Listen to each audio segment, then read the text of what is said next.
It's good to be here again, and we are looking at a slide of the Sierras. I can tell you exactly where this is. If you come out of Reno to the south and you go up over Mount Rose Highway, as you go up over the top and just drop down, you're coming around a big sweeping corner with a pullout on the left, and you can look out and see Lake Tahoe. We went across the road and hiked up this hillside. Fresh snow. There's probably a couple of feet of snow. Just one of those really beautiful snowy days, and love the contrast with the, and by the way, this is not a black and white photo. This is a full color photo. It is just snow with all of the grays and the black shadows. So I thank Sherry for her gift.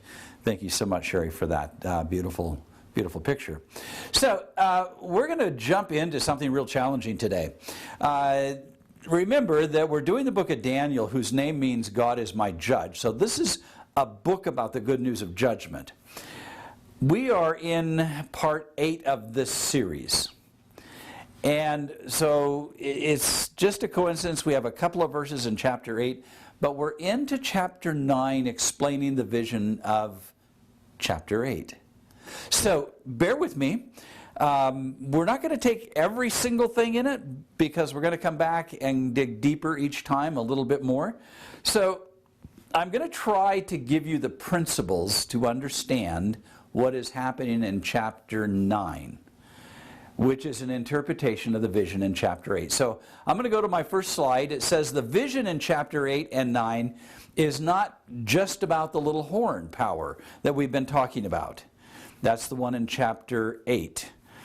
It includes the revelation of the ram and the goat as leading into the little horn story.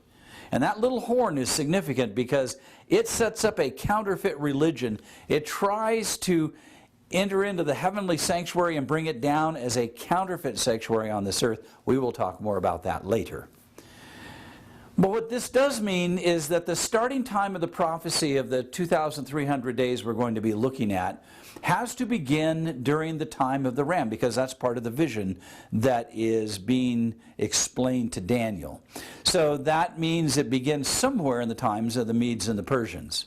So I go back and review Daniel chapter 8 verse 4. It says, "And I saw the ram budding westward, northward, and southward, and no other beast could stand before him, nor was there anyone to rescue from his power, but he did as he pleased and he magnified himself." This is a world-conquering power of the Medes and the Persians.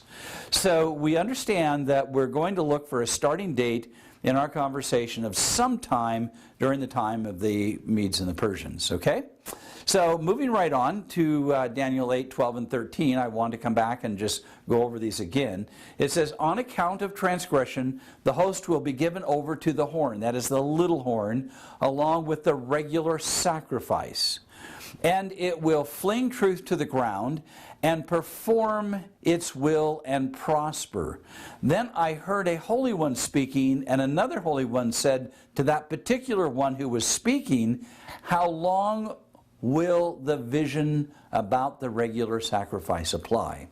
Now, in the Hebrew it reads literally, "Until when shall be the vision," or as the New American Standard Updated has correctly interpreted it, "How long will the vision about the regular sacrifice apply?" Now, what I want you also to point out in the Hebrew, that the way this is worded places the emphasis on the end of the vision relating to the sanctuary. However, the vision that is being interpreted is inclusive of all of chapter 8. Now continuing in verse 13, "For 2,300 evenings and mornings, then the holy place will be properly restored." Now we're into the huge controversial area. This is one of the liveliest theological conversations in contemporary Christianity we could possibly have. So I'm going to deal with some language here that I think is going to be very helpful, and may I say very important. The term evening and morning does not refer to sacrifices of any kind or to any sacrifice. The word tamid, that would have had to read morning and evening, does not refer to any sacrifice. It would have to read morning and evenings, then the holy place will be properly restored. And so we're looking at this phrase, Evening and morning is a specific Hebrew phrase for a specific purpose. Point number 2. Evening and morning always refers to a measure of time, not to sacrifices. If it was referring to a sacrifice, it would talk about the morning and the evening sacrifice. If you look at Genesis 1, 2, 7, and 12, Exodus 24, 18, if you look at those passages, you will see the term evening and morning is always speaking about a block of time. Point number 3. There are those who apply the 2,300 evenings and mornings to Antiochus Epiphanes, and they say that it's the sacrifices, so evening and morning for 2,300 evenings and mornings would be 1,150 days. This is the mainstream interpretation, but I'm going to challenge that right now. There's a problem. Antiochus Epiphanes did profane the temple for exactly 3 years to the day, or 1,080 days, not 1,150 days, or not even to mention 2,300 days, as that term evenings and mornings would refer to 2,300 days. So I'm hoping that you take a moment and look at the language with great care, because that language gives you a key to understanding the book. Now let me give you something as an overview of Daniel 9 itself. Chapter 9 is a messianic prophecy. So I made a list of the 24, 25, and 26, and 27, and I'm going to point out what these verses are going to tell us when we get to them. First of all, as the Messiah, he was to make an atonement for iniquity or sin. Secondly, he was to bring in everlasting righteousness. A Holy of Holies was to be anointed for him. He was to come at a certain time in history that was appointed. He was to be killed. He was to be rejected after his death. He was to make a strong covenant with many. Have you ever heard of New Covenant Christians? That is the Messiah that fulfilled that prophecy of the New Covenant. And he was to make an impact on the sacrificial system itself. Now, in these short presentations, we don't have time now, but we will try to come back and cover these things for you. So let's look at Daniel 9, 21 and 22. I'm going to just kind of come through, and it says Gabriel brings an answer. Now, I did not write that in there. That is a subtitle in the Bible itself, in my Bible, my New American Standard. Okay, so here's the answer God is bringing to Daniel about what he had seen in chapter 8. While I was still speaking in prayer, and that's the first part of chapter 9, then the man Gabriel, whom I had seen in the vision previously, that would be the vision of chapter 8, came to me in my extreme weariness about the time of the evening offering. He gave me instruction and talked with me and said, "O Daniel, I have now come forth to give you insight and understanding."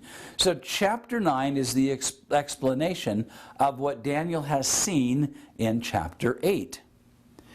Continuing with verse 23, at the beginning of your supplications, that's Daniel's prayer, the command was issued, and I have come to tell you, for you are highly esteemed. That is before God. So give heed to the message and gain understanding of the vision. That is the vision in chapter 8. There's no other vision this could apply to. So in verse 24, it says, 70 weeks have been decreed for your people and your holy city to finish the transgression, to make an end of sin, to make atonement for iniquity, to bring in everlasting righteousness, to seal up the vision and the prophecy, and to anoint the most holy. So I've just made part of a chart. This is not the entire 2,300 days. And we've already talked about how in prophetic time there are two witnesses in Scripture that testify that a day in prophetic time equals 1 year. So that would be 2,300 prophetic years. So in this prophecy of the 2,300 days, in the book of Ezra, we have a starting point. The decree to rebuild Jerusalem, that starting point is 457 BC, and we know that from Ezra. Now, please pay careful attention. There's a minimum of 3, if not more, decrees to restore and rebuild Jerusalem. But only one is correct. And that would be the one that follows the timeline for the coming Messiah. So 457 is the decree that was given, and I want you to notice that the 69 weeks until the Messiah comes right on time. Because if you take those 69 weeks of years, add them to 457 BC, you will come out with AD 27. And if you follow through with the prophecy in that last week, it says in the midst of the week the Messiah will be cut off. That just happens to be AD 31. And it ends, that 490 years, the 70-week prophecy ends in AD 34. Now, what happened in AD 34? That's an interesting story in the book of Acts. Stephen was a deacon in the very, very foundation of the Christian church. He was stoned by a man named Saul. And you would know him later on as Paul. Now, Stephen, as he was being stoned, testified, and he recounts the history of the deliverance of Israel all the way up to the present as he's being stoned. So the words of Stephen were profound because that is the end of the period that is decreed on Israel. And the last words they heard was the testimony of God's providence and the character and deliverance of God by Stephen as he's being stoned. And that would be the 70 weeks that are determined upon the nation of Israel. The Messiah comes, and I'm going to say this, he comes exactly right on time. That is how we know that that decree in 457 from Ezra is the correct date. If you take the others, they do not come out at the correct time. And so I'm showing you this little snippet, and it's vitally important to see that God's prophecies come right on time. That's really one of the beautiful things about this book. Let's look at verse 25. So you are to know and discern that from the issuing of a decree to restore and rebuild Jerusalem until Messiah the Prince, there shall be 7 weeks and 62 weeks, that is 69, and it will be built again with plaza and moat even in times of distress. And we've already covered those dates, but again, I want you to notice that decree is the starting point that comes right on time. Isn't that amazing? I just want you to look at this and say, isn't God amazing that he knows the end from the beginning here very clearly? Now, those dates, 457, AD 27, and AD 34, have something else that's profoundly significant. Each of those years are all sabbatical years. Now, that's the last year in a span of 7 years. So every 7th year is a sabbatical year. And here's what was supposed to happen according to Old Testament regulations for Israel. At the end of every sabbatical year, the land was to be given a rest. No crops were to be planted. Any Hebrew that had sold himself for debt or other reasons into slavery was to be released from that slavery. But more than that, in AD 27, the beginning of Christ's ministry becomes profoundly significant because Jesus, the great liberator for releasing humanity from bondage of sin, begins his ministry. Isn't that just amazing? He truly proclaimed liberty to enslaved mankind and set the captive free. And that's another significant and important point about the prophetic timeline, that those parallel the gospel message of sabbatical years, of setting all of mankind free in Christ, what he accomplished in his ministry at the cross, at his resurrection for us. That's just like fabulous news. That is the best news in the entire world. It says, then after the 62 weeks, the Messiah will be cut off and have nothing, which he had nothing. And the people of the prince who is to come will destroy the city and the sanctuary, and its end will come with a flood. Even to the end there will be war, and desolations are determined. Notice verse 27. And he will confirm a covenant with many for 1 week. But in the middle of the week he will put a stop to sacrifice and grain offerings.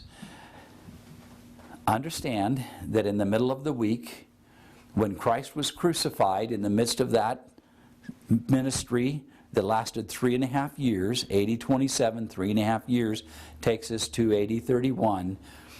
As Christ died, it is testified, it is documented that the curtain in the temple in Jerusalem was rent from the top to the bottom. And think about this. That wool curtain, it was pressed wool, would be as thick as your hand sideways, all across the division between the holy and most holy. That curtain was rent from the top to the bottom. It brought an end to sacrifice and offerings, just as the prophecy said. Though they've tried to recreate and restart it, that has continued to cease. It says, and on the wing of abomination will come one who makes desolate, even until a complete destruction. One that is decreed is poured out on the one who makes desolate. Now, I'm going to pause here because I've given you so much right now just in this little brief snippet. There is so much more we need to talk about. But I wanted you to get just a flavor of the precision of that prophecy. And we're not even through the whole 2,300 days. We're just looking at that first 70 weeks. And I wanted you to see that so that you had absolute confidence that God means what He says. God knows what is coming. He knows everything about your life. And He invites you to live your life by faith, trusting in Him. Your affirmation of saying yes to God, because God is the one who knows everything about your life. He knows everything about our history, past, present, and future. And He is longing to reconnect with us as His children. He made that possible through Jesus and His ministry. So, this is a crash course. You've got a lot to go back and look at. This is again, a simple, brief, I hope, intense presentation. As we continue this journey, we will finish out that 2,300-day prophecy, because there's something significant about the end of that 2,300 prophetic days / prophetic years that affected the entire world. Okay? That's coming up in another presentation. Blessings. I hope you enjoy that. I want you to pause at that last picture. Pacific coast, the sun is about to set, and we were just walking along the shoreline there, and Sherry just happened to catch this spectacular picture. And, you know, those trees were magnificent. And by the way, they're about 45, 50 feet tall. That's a very lovely picture. Thank you, Sherry, for what you give us to just enjoy nature. Blessings for you. We'll see you again. Hope you enjoy this short presentation.